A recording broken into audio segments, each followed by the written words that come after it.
2021 was a really challenging year for running Facebook ads, but make no mistake, 2022 is not going to be different. So if you want to learn how to stay on track for that year, stay around because I'm going to discuss just that.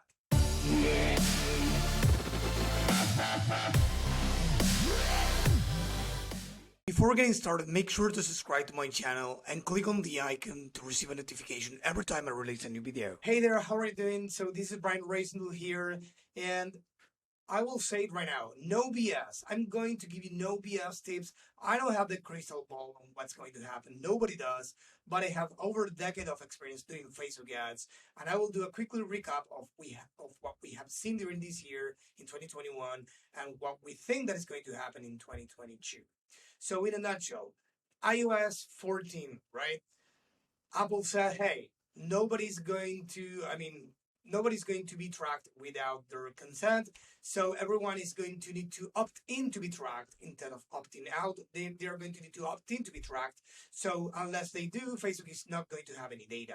That caused Facebook lost a lot of data. So it's under reporting what's happening on the ads manager. So that means that if you're getting 10 purchases for your business through Facebook ads, you will see actually 4 or 5 on Facebook on the ads manager. Then the audience sizes are way smaller than they used to be, right? If an audience size was, 10 million, now it's probably 1 million or less. So you need to change your game there, and I'm going to speak about that in a sec.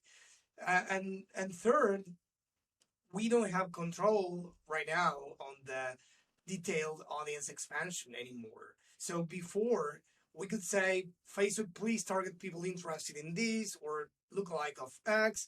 Now it's like, no, you gotta turn it off. It's like people interested in this and similar people that Facebook will find, because Facebook has seen an issue in the audience size, and thus they said, okay, with my AI, I'm going to recommend whatever I think that will be best for your business, but I'm not going to give you the option, at least for the conversions, campaign type, and many others, to turn it off. So that was a huge change as well.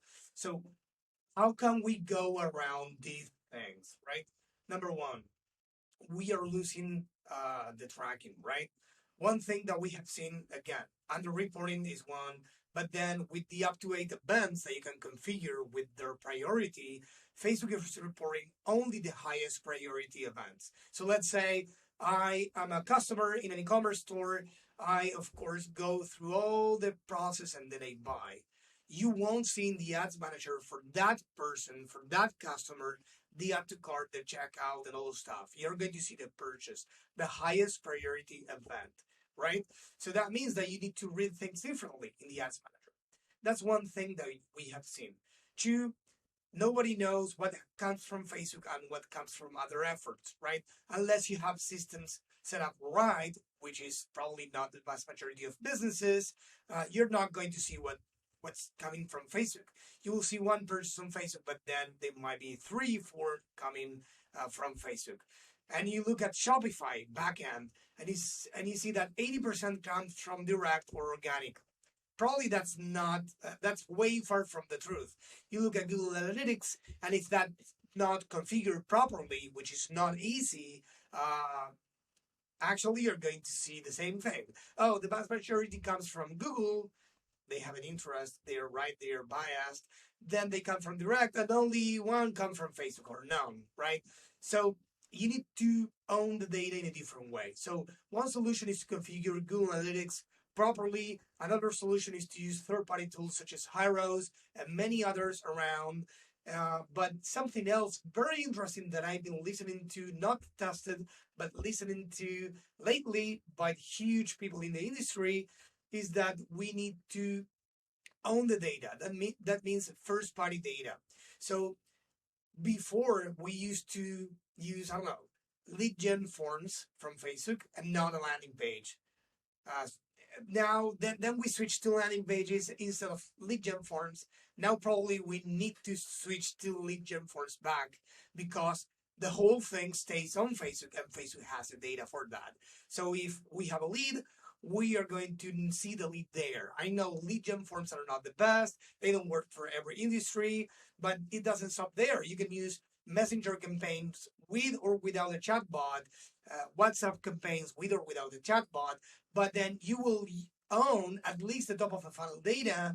And then if you add that or import that into a CRM, you will be able to actually then track back a purchase coming from Facebook if you send them to the website or whatever, right? It doesn't need to end there. I mean, the process doesn't need to end there.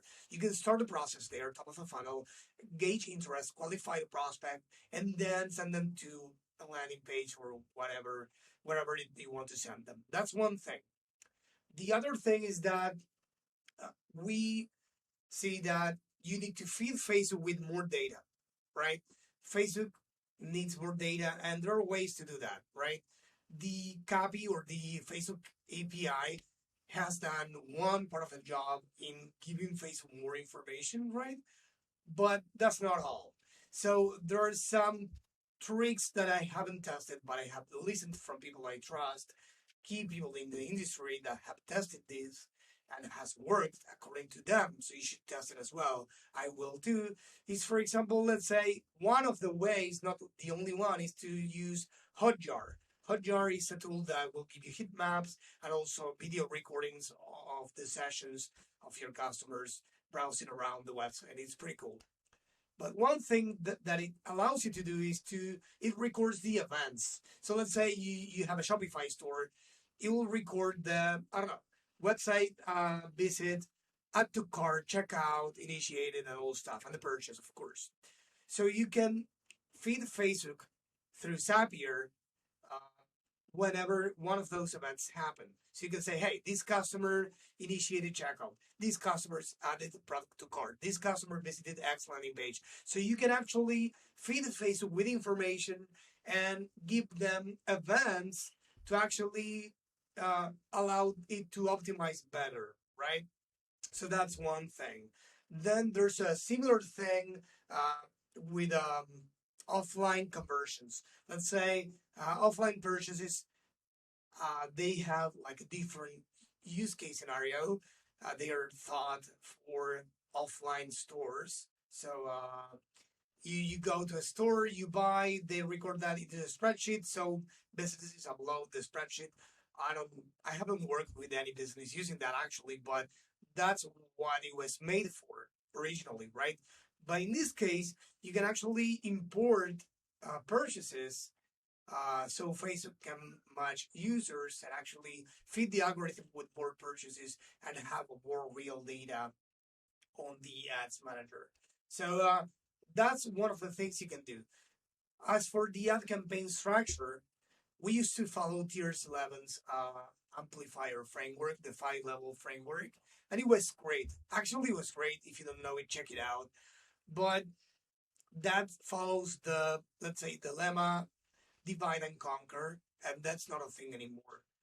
As the audiences are way smaller than they used to, instead of dividing and conquer, you need to merge and conquer. So if you had 20 ad campaigns in an ad account, 3, 4, 5 ad campaigns in an ad account, single interest ad sets, and all those stuff, maybe you need to start merging things. So instead of having 10 ad sets, 1 interest per ad set, you should have probably one ad set with the 10 interests, or 2 ad sets with 5 and 5, depending on their taxonomy, if they are related or not. But you should start stacking interest, because that's the way Facebook is going to assess whether, I mean, if this interest is not working, I'm going to go after this one and after this one. So that's something I strongly encourage you to do. I'm testing it for, I don't know, we've been testing it in the agency for some months now, and it's working better. So we are actually grateful for that. Then same thing with lookalike audiences, stack lookalike audiences. Do not use ABO unless you want to test something in particular, but with ABO, same thing. I'm not against ABO. I mean, ABO is super useful for some cases, but right now, again, audience sizes are smaller, and if you wanted to test interest A, interest B, interest C, and interest D, and many interests, and you have $30 a day each, every ad set is going to spend the budget regardless. but you're not going to get results in the long run. So I advise switching to CBO unless you have some specific need. I have a video on ABO versus CBO if you want to check it out, but I advise you run CBO. Another reason is that Facebook again is enforcing the detailed audience expansion, so you're not in control as we used to anymore on the interest that Facebook is actually going to target. So you have, let's say, 10 ad sets, one interest per ad set. The 10 interests are related. So actually, Facebook might be reaching the same interest in the first ad set than in the second one because it's using the audience expansion, right? So that's why. So again, this is it. I don't have anything else so far. We are relying on third-party data, configuring Google Analytics pretty well to have the data and the attribution right. We are no longer relying on Facebook data alone to report and to base decisions. We are merging audiences, so this is things that we are doing. We are going to start doing the Hyros thing, the Hotjar thing, the offline conversion thing, because it makes sense. And if it doesn't work, it doesn't work. But we tried. But that's what you need to do. First party data, we are relying now again on lead gen forms, chatbots. We are doing that for top of the funnel again, and it's working fine.